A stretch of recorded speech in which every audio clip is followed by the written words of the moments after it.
ولی امکان داره که بعد از انتخابات میان‌دارایی نظرات آقای ترامپ بهتر بشه. وزیر دفاع اسرائیل امروز گفته که حتی در صورت درخواست آمریکا هم ارتش این کشور از جانب لبنان عقب نشینی نمی‌کنه.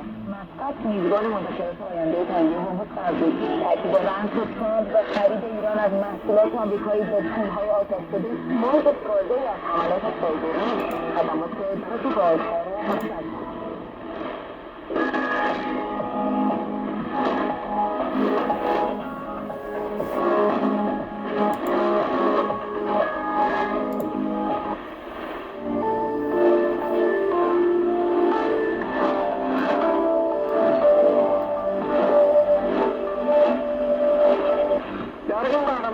که ویژه جام جهانی از شگفتی‌سازی اکوادور و مقابل آلمان تا پیروزی آسون هلند برابر تونس و صعود مقتدرانه لاله‌های نارنجی به دور بعد.